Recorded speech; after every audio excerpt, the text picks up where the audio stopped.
ਮੇਰੇ ਪਾਪਾ ਨੂੰ ਲੱਗਿਆ ਮੈਂ ਗਰਭਵਤੀ ਹਾਂ।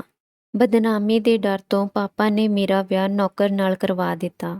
ਮੈਂ ਬੇਕਸੂਰ ਸੀ, ਪਰ ਜਦੋਂ ਵਿਆਹ ਤੋਂ 6 ਮਹੀਨੇ ਬਾਅਦ ਹੀ ਮੈਂ ਬੱਚੇ ਨੂੰ ਜਨਮ ਦੇ ਦਿੱਤਾ ਤਾਂ ਬੱਚੇ ਨੂੰ ਦੇਖ ਕੇ ਮੇਰੇ ਹੋਸ਼ ਉੱਡ ਗਏ, ਕਿਉਂਕਿ ਇਹ ਬੱਚਾ ਤਾਂ ਮੈਂ ਥੱਕੀ ਹਾਰੀ ਕਾਲਜ ਤੋਂ ਘਰ ਆਈ ਸੀ ਤਾਂ ਪਾਪਾ ਨੂੰ ਘਰੇ ਦੇਖ ਕੇ ਹੈਰਾਨ ਸੀ, ਕਿਉਂਕਿ ਪਾਪਾ ਤਾਂ ਇਸ ਸਮੇਂ ਆਫਿਸ ਵਿੱਚ ਹੁੰਦੇ ਹਨ। ਅੱਜ ਭਰੀ ਦੁਪਹਿਰ ਵਿੱਚ ਘਰ ਵਿੱਚ ਕਿਵੇਂ ਆ ਗਏ?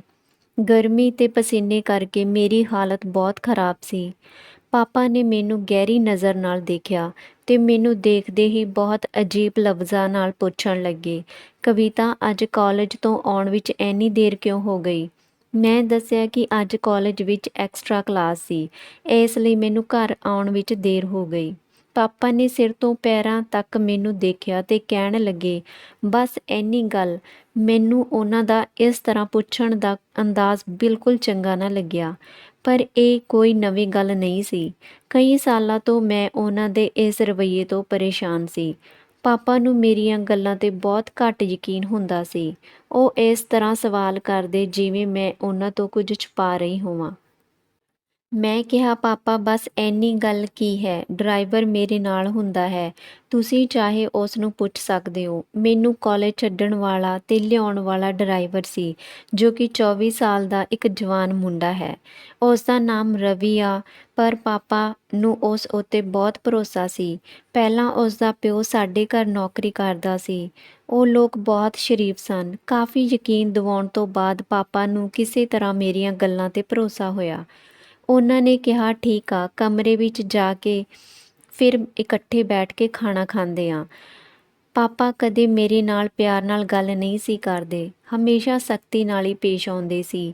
ਉਹ ਮੇਰੀ ਹਰ ਛੋਟੀ ਛੋਟੀ ਹਰਕਤ 'ਤੇ ਨਜ਼ਰ ਰੱਖਦੇ। ਰਾਤ ਨੂੰ ਕਈ ਵਾਰ ਉਹ ਮੇਰੇ ਕਮਰੇ ਵਿੱਚ ਚੱਕਰ ਲਗਾਉਂਦੇ, ਪਤਾ ਨਹੀਂ ਕਿਉਂ। ਪਾਪਾ ਨੂੰ ਮੇਰੇ 'ਤੇ ਭਰੋਸਾ ਨਹੀਂ ਸੀ। ਜਦੋਂ ਤੋਂ ਮਾਂ ਇਸ ਦੁਨੀਆ ਤੋਂ ਗਈ ਸੀ, ਪਾਪਾ ਨੇ ਹੀ ਪਾਲ ਪੋਸ ਕੇ ਮੈਨੂੰ ਵੱਡਾ ਕੀਤਾ ਸੀ। ਪਾਪਾ ਹਰ ਸਮੇਂ ਮੇਰੇ ਨਾਲ ਸਖਤੀ ਨਾਲ ਪੇਸ਼ ਆਉਂਦੇ। ਉਹਨਾਂ ਦੇ ਇਸ ਵਿਵਹਾਰ ਕਰਕੇ ਮੈਨੂੰ ਘਰ ਵਿੱਚ ਘੁਟਨ ਮਹਿਸੂਸ ਹੁੰਦੀ ਸੀ। ਕਾਲਜ ਵਿੱਚ ਮੇਰੀ ਇੱਕ ਸਹੇਲੀ ਸੀ, ਸੁਮਨ। ਕਦੇ-ਕਦੇ ਮੈਂ ਸੁਮਨ ਦੇ ਘਰ ਚਲੀ ਜਾਂਦੀ। ਸੁਮਨ ਦਾ ਇੱਕ ਭਰਾ ਸੀ, ਰੋਹਿਤ। ਉਹ ਵੀ ਸਾਡੇ ਨਾਲ ਗੱਲਾਂ ਕਰਨ ਲੱਗ ਜਾਂਦਾ। ਜਦੋਂ ਉਹ ਸੁਮਨ ਨੂੰ ਕਾਲਜ ਛੱਡਣ ਆਉਂਦਾ ਤਾਂ ਮੇਰੇ ਨਾਲ ਵੀ ਉਸ ਦੀ ਮੁਲਾਕਾਤ ਹੋ ਜਾਂਦੀ। ਉਸ ਦੀਆਂ ਗੱਲਾਂ ਤੋਂ ਲੱਗਦਾ ਸੀ ਕਿ ਉਹ ਮੈਨੂੰ ਪਸੰਦ ਕਰਦਾ, ਪਰ ਪਾਪਾ ਦੇ ਡਰ ਤੋਂ ਹਮੇਸ਼ਾ ਕੋਸ਼ਿਸ਼ ਕਰਦੀ ਕਿ ਉਸ ਤੋਂ ਦੂਰ ਰਹਾਂ। ਪਰ ਮੇਰੀ ਬਦਕਿਸਮਤੀ ਸੀ ਕਿ ਪਾਪਾ ਇੱਕ ਦਿਨ ਮੇਰੇ ਪਿੱਛੇ ਕਾਲਜ ਵਿੱਚ ਪਹੁੰਚ ਗਏ। ਉਹਨਾਂ ਨੇ ਮੈਨੂੰ ਤੇ ਰੋਹਿਤ ਨਾਲ ਗੱਲ ਕਰਦੇ ਦੇਖ ਲਿਆ। ਪਾਪਾ ਮੇਰੇ ਕਾਲਜ ਕਿਉਂ ਆਏ ਸੀ ਮੈਨੂੰ ਨਹੀਂ ਪਤਾ, ਪਰ ਉਸ ਦਿਨ ਤੋਂ ਮੇਰੀ ਜ਼ਿੰਦਗੀ ਵਿੱਚ ਕਿਆਮਤ ਆ ਗਈ ਸੀ। ਰੋਹਿਤ ਨਾਲ ਗੱਲ ਕਰਦੇ ਦੇਖ ਪਾਪਾ ਨੇ ਗੁੱਸੇ ਵਿੱਚ ਮੈਨੂੰ ਗੱਡੀ ਵਿੱਚ ਬਿਠਾਇਆ ਤੇ ਆਪਦੇ ਨਾਲ ਘਰ ਲੈ ਆਏ। ਉਸ ਦਿਨ ਤੋਂ ਬਾਅਦ ਪਾਪਾ ਨੇ ਮੇਰਾ ਕਾਲਜ ਆਉਣਾ ਜਾਣਾ ਬੰਦ ਕਰਵਾ ਦਿੱਤਾ। ਉਹਨਾਂ ਨੂੰ ਸ਼ੱਕ ਸੀ ਕਿ ਰੋਹਿਤ ਨਾਲ ਮੇਰਾ ਕੋਈ ਰਿਸ਼ਤਾ ਹੈ। ਮੈਂ ਪਾਪਾ ਨੂੰ ਲੱਖ ਸਮਝਾਉਣ ਦੀ ਕੋਸ਼ਿਸ਼ ਕੀਤੀ, ਪਰ ਪਾਪਾ ਨੇ ਮੇਰੀ ਇੱਕ ਨਾ ਸੁਣੀ ਕਿ ਮੈਂ ਆਪਦੀ ਜ਼ਿੰਦਗੀ ਦਾਅ 'ਤੇ ਲੱਗਦੇ ਨਹੀਂ ਦੇਖ ਸਕਦਾ। ਤੂੰ ਮੇਰਾ ਭਰੋਸਾ ਤੋੜਿਆ। ਤੇਰੀ ਮਾਂ ਦੇ ਜਾਣ ਤੋਂ ਬਾਅਦ ਮੈਂ ਹਰ ਦਿਨ ਤੇਰੀ ਫਿਕਰ ਵਿੱਚ ਗੁਜ਼ਾਰਿਆ। ਇੰਨੀਆਂ ਪਾਬੰਦੀਆਂ ਦੇ ਬਾਵਜੂਦ ਵੀ ਅੱਜ ਤੂੰ ਮੇਰਾ ਮੂੰਹ ਕਾਲਾ ਕਰਾ ਹੀ ਦਿੱਤਾ। ਮੈਂ ਬਹੁਤ ਰੋਈ, ਕਿਉਂਕਿ ਬਿਨਾਂ ਕਿਸੇ ਗਲਤੀ ਦੇ ਮੇਰੀ ਪੜ੍ਹਾਈ ਵਿੱਚ ਹੀ ਰਹਿ ਗਈ ਸੀ। ਰੋਹਿਤ ਨਾਲ ਮੇਰਾ ਕੋਈ ਰਿਸ਼ਤਾ ਨਹੀਂ ਸੀ, ਪਰ ਘਰ ਵਿੱਚ ਬੰਦ ਹੋ ਕੇ ਰਹਿ ਗਈ।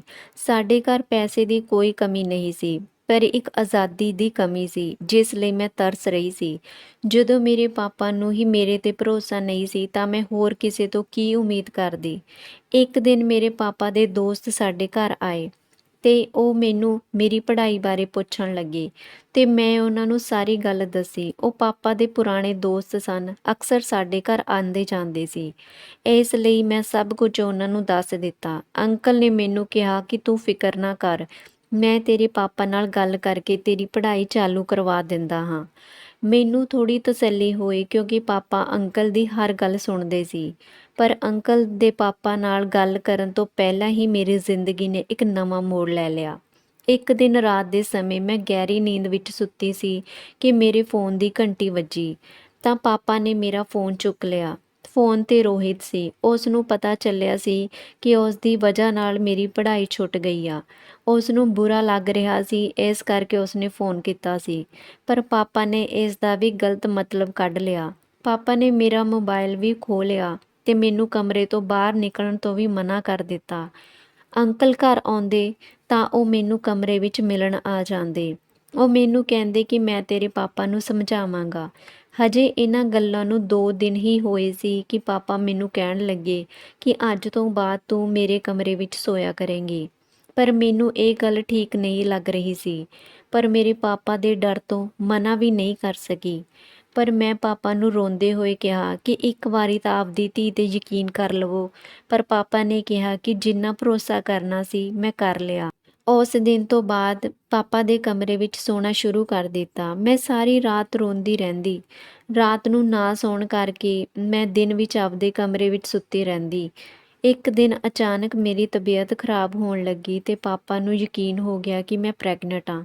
ਪਾਪਾ ਨੇ ਮੈਨੂੰ ਕਿਹਾ, ਤੇਰੇ ਗਲਤ ਕੰਮਾਂ ਦਾ ਨਤੀਜਾ ਹੁਣ ਸਾਹਮਣੇ ਆ ਰਿਹਾ। ਪਾਪਾ ਰੋਹਿਤ ਨੂੰ ਇਸ ਦਾ ਦੋਸ਼ ਦੇ ਰਹੇ ਸੀ।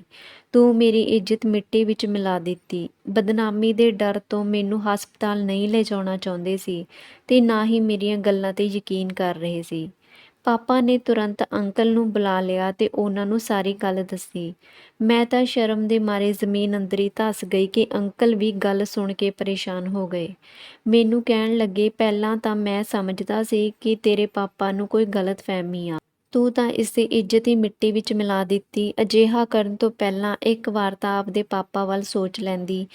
ਅੰਕਲ ਨੇ ਪਾਪਾ ਨੂੰ ਸਲਾਹ ਦਿੱਤੀ ਕਿ ਰਾਤੋਂ ਰਾਤ ਮੇਰਾ ਵਿਆਹ ਕਰ ਦਿੱਤਾ ਜਾਵੇ ਤਾਂ ਕਿ ਇਸ ਬੱਚੇ ਨੂੰ ਪਿਤਾ ਦਾ ਨਾਮ ਮਿਲ ਜਾਵੇ ਤੇ ਬਦਨਾਮੀ ਤੋਂ ਵੀ ਬਚ ਜਾਵਾਂਗੇ। ਮੈਨੂੰ ਅੰਕਲ ਤੋਂ ਇਸ ਤਰ੍ਹਾਂ ਦੀ ਕੋਈ ਉਮੀਦ ਨਹੀਂ ਸੀ। ਫਿਰ ਰਵੀ ਚਾਹ ਬਣਾ ਕੇ ਲੈ ਆਇਆ। ਪਾਪਾ ਨੇ ਅਚਾਨਕ ਰਵੀ ਨੂੰ ਪੁੱਛ ਲਿਆ ਕਿ ਤੂੰ ਕਵਿਤਾ ਨਾਲ ਵਿਆਹ ਕਰੇਂਗਾ।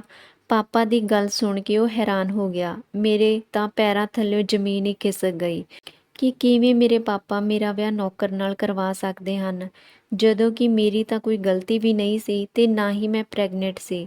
ਰਵੀ ਨੇ ਕਿਹਾ ਕਿ ਮੈਂ ਕਵਿਤਾ ਮੈਡਮ ਨਾਲ ਕਿਵੇਂ ਵਿਆਹ ਕਰਵਾ ਸਕਦਾ ਹਾਂ। ਪਾਪਾ ਨੇ ਉਸ ਨੂੰ ਸਮਝਾਉਂਦੇ ਹੋਏ ਕਿਹਾ ਕਿ ਜੇ ਉਹ ਮੇਰੇ ਨਾਲ ਵਿਆਹ ਕਰ ਲੈਂਦਾ ਹੈ ਤਾਂ ਉਹ ਉਸ ਦੀ ਜ਼ਿੰਦਗੀ ਬਦਲ ਦੇਣਗੇ। ਉਸ ਦੇ ਮਾਂ-ਪਿਓ ਦੀਆਂ ਵੀ ਸਾਰੀਆਂ ਜ਼ਰੂਰਤਾਂ ਪੂਰੀਆਂ ਕਰਨਗੇ। ਪਾਪਾ ਦੇ ਇੰਨਾ ਸਮਝਾਉਣ ਤੋਂ ਬਾਅਦ ਉਹ ਵਿਆਹ ਲਈ ਤਿਆਰ ਹੋ ਗਿਆ। ਅਗਲੇ 1-2 ਦਿਨ ਤੱਕ ਮੇਰਾ ਵਿਆਹ ਰਵੀ ਨਾਲ ਕਰ ਦਿੱਤਾ ਗਿਆ। ਮੈਨੂੰ ਨਾ ਚਾਹੁੰਦੇ ਹੋਏ ਵੀ ਰਵੀ ਨਾਲ ਵਿਆਹ ਕਰਨਾ ਪਿਆ। ਪਾਪਾ ਨੇ ਰਵੀ ਨੂੰ ਤੋਹਫੇ ਵਜੋਂ ਇੱਕ ਫਲੈਟ ਲੈ ਦਿੱਤਾ। ਵਿਆਹ ਤੋਂ ਬਾਅਦ ਰਵੀ ਮੈਨੂੰ ਉਸੇ ਫਲੈਟ ਵਿੱਚ ਲੈ ਆਇਆ। ਰਵੀ ਨੂੰ ਆਪਦਾ ਪਤੀ ਹੋਣ ਦਾ ਹੱਕ ਨਹੀਂ ਸੀ ਦਿੱਤਾ ਤੇ ਮੈਂ ਤੇ ਰਵੀ ਅਲੱਗ-ਅਲੱਗ ਕਮਰੇ ਵਿੱਚ ਰਹਿੰਦੇ ਸੀ।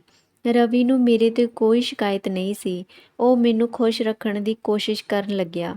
ਵਿਆਹ ਤੋਂ 2-3 ਮਹੀਨੇ ਬਾਅਦ ਹੀ ਮੇਰੀ ਤਬੀਅਤ ਖਰਾਬ ਹੋਈ। ਮੇਰਾ ਪੇਟ ਵੀ ਦਿਸਣ ਲੱਗਿਆ ਸੀ। ਮੈਂ ਪ੍ਰੈਗਨੈਂਟ ਹਾਂ, ਪਰ ਮੈਨੂੰ ਯਕੀਨ ਨਹੀਂ ਸੀ ਹੋ ਰਿਹਾ ਕਿਉਂਕਿ ਮੇਰੀ ਨਜ਼ਰ ਵਿੱਚ ਕੁਝ ਵੀ ਗਲਤ ਕੰਮ ਨਹੀਂ ਸੀ ਕੀਤਾ। ਪਰ ਜਦੋਂ ਡਾਕਟਰ ਨੂੰ ਦਿਖਾਇਆ ਤਾਂ ਸੱਚਮੁੱਚ ਹੀ ਮੈਂ ਪ੍ਰੈਗਨੈਂਟ ਸੀ।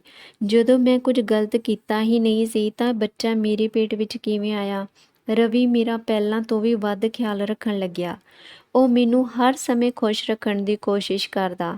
ਉਸ ਦਾ ਪਿਆਰ ਦੇਖ ਕੇ ਹੁਣ ਮੈਨੂੰ ਵੀ ਉਸ ਨਾਲ ਪਿਆਰ ਹੋਣ ਲੱਗਿਆ ਸੀ ਕਿਉਂਕਿ ਪਹਿਲੀ ਵਾਰ ਮੈਂ ਆਪਦੀ ਜ਼ਿੰਦਗੀ ਵਿੱਚ ਅਜਿਹਾ ਇਨਸਾਨ ਦੇਖਿਆ ਸੀ ਜੋ ਮੇਰੀ ਹਰ ਗੱਲ ਮੰਨਦਾ ਸੀ ਤੇ ਬਿਨਾਂ ਕਿਸੇ ਸਵਾਰਥ ਦੇ ਮੇਰਾ ਇੰਨਾ ਧਿਆਨ ਰੱਖਦਾ ਸੀ।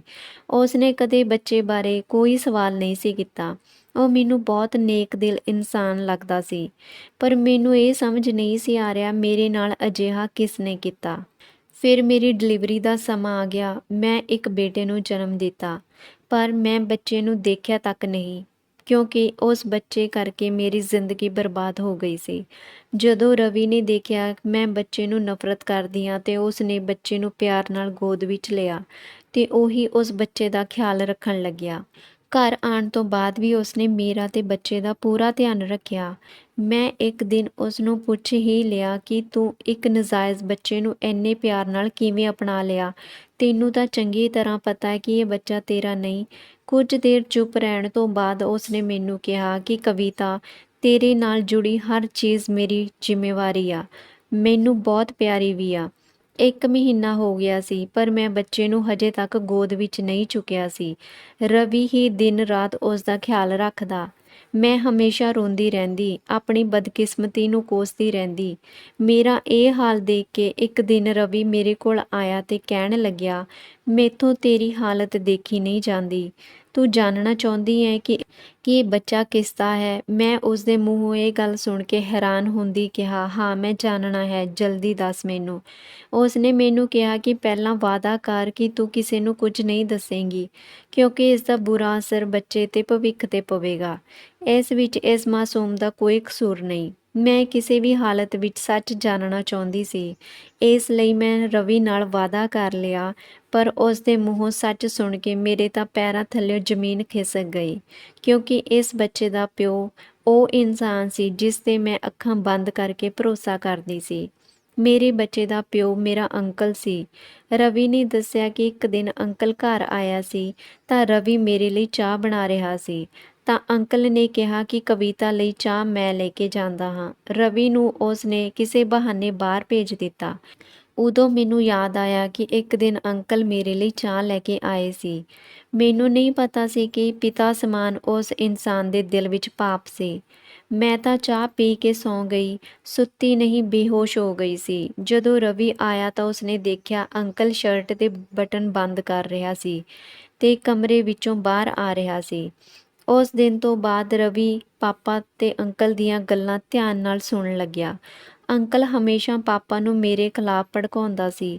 ਮੈਂ ਚਾਹੁੰਦਾ ਸੀ ਤਾਂ ਇਹ ਸਾਰੀਆਂ ਗੱਲਾਂ ਤੇਰੇ ਪਾਪਾ ਨੂੰ ਦੱਸ ਸਕਦਾ ਸੀ, ਪਰ ਮੈਨੂੰ ਲੱਗਿਆ ਕਿ ਇੱਕ ਨੌਕਰ ਦੀਆਂ ਗੱਲਾਂ 'ਤੇ ਕੌਣ ਯਕੀਨ ਕਰੇਗਾ। ਪਰ ਮੈਨੂੰ ਤੁਹਾਡੇ ਲਈ ਬਹੁਤ ਬੁਰਾ ਲੱਗਦਾ ਸੀ, ਇਸ ਲਈ ਮੈਂ ਤੁਹਾਡੇ ਨਾਲ ਵਿਆਹ ਕਰਵਾਉਣ ਲਈ ਵੀ ਜਲਦੀ ਮੰਨ ਗਿਆ। ਮੈਨੂੰ ਡਰ ਸੀ ਕਿ ਕਿਤੇ ਤੁਹਾਡੇ ਪਾਪਾ ਅੰਕਲ ਦੇ ਮਗਰ ਲੱਗ ਕੇ ਕੋਈ ਗਲਤ ਫੈਸਲਾ ਨਾ ਲੈ ਲੈਣ। ਮੈਂ ਸੋਚਿਆ ਕਿ ਮੈਂ ਤੁਹਾਨੂੰ ਹਰ ਖੁਸ਼ੀ ਦੇਣ ਦੀ ਪੂਰੀ ਕੋਸ਼ਿਸ਼ ਕਰਾਂਗਾ। ਜਦੋਂ ਅਸੀਂ ਇਹ ਗੱਲਾਂ ਕਰ ਰਹੇ ਸੀ ਤਾਂ ਮੇਰਾ ਬੇਟਾ ਵੀ ਉੱਠ ਗਿਆ ਤੇ ਉਹ ਰੋਣ ਲੱਗਿਆ। ਤਾਂ ਰਵੀ ਨੇ ਕਿਹਾ ਕਿ ਇਸ ਵਿੱਚ ਇਸ ਵਿਚਾਰੇ ਦਾ ਕੀ ਕਸੂਰ?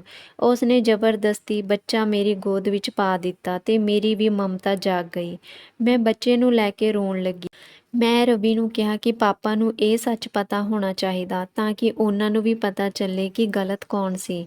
ਅਸੀਂ ਪਾਪਾ ਨੂੰ ਫੋਨ ਕਰਕੇ ਬੁਲਾਇਆ ਤੇ ਸਾਰੀ ਸੱਚਾਈ ਦੱਸੀ। ਸੱਚ ਸੁਣ ਕੇ ਮੇਰੇ ਪਾਪਾ ਮੇਰੇ ਅੱਗੇ ਹੱਥ ਜੋੜ ਕੇ ਰੋਣ ਲੱਗੇ, ਮੇਰੇ ਤੋਂ ਮਾਫ਼ੀ ਮੰਗਣ ਲੱਗੇ। ਜੇ ਇਸ ਬੱਚੇ ਦੇ ਭਵਿੱਖ ਦੀ ਗੱਲ ਨਾ ਹੁੰਦੀ ਤਾਂ ਮੈਂ ਉਸ ਘਟੀਆ ਇਨਸਾਨ ਨੂੰ ਹੁਣੇ ਜੇਲ੍ਹ ਭਿਜਵਾ ਦੇਣਾ ਸੀ। ਪਾਪਾ ਮੈਨੂੰ ਤੇ ਰਵੀ ਨੂੰ ਲੈ ਕੇ ਘਰ ਆ ਗਏ ਤੇ ਅੰਕਲ ਨਾਲੋਂ ਰਿਸ਼ਤਾ ਤੋੜ ਦਿੱਤਾ।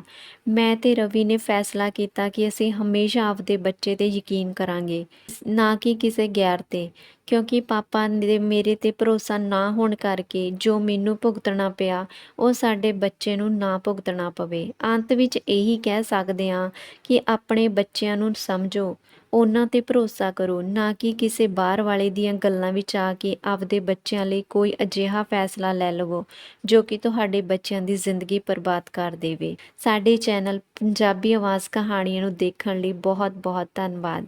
ਹਰ ਰਾਤ ਸਾਢੇ 8 ਵਜੇ ਤੁਸੀਂ ਸੁਣ ਸਕਦੇ ਹੋ ਹਰ ਰੋਜ਼ ਇੱਕ ਨਵੀਂ ਕਹਾਣੀ। ਚੈਨਲ ਨੂੰ ਸਬਸਕ੍ਰਾਈਬ ਜ਼ਰੂਰ ਕਰ ਲਿਓ ਤੇ ਬੈਲ ਬਟਨ ਦੀ ਘੰਟੀ ਨੂੰ ਦਬਾ ਦਿਓ ਤਾਂ ਜੋ ਹਰ ਨਵੀਂ ਕਹਾਣੀ ਸਭ ਤੋਂ ਪਹਿਲਾਂ ਤੁਹਾਡੇ ਤੱਕ ਪਹੁੰਚ ਸਕੇ। ਆਪਣਾ ਕੀਮਤੀ ਸਮਾਂ ਦੇਣ ਲਈ ਤੁਹਾਡਾ ਧੰਨਵਾਦ ਜੀ।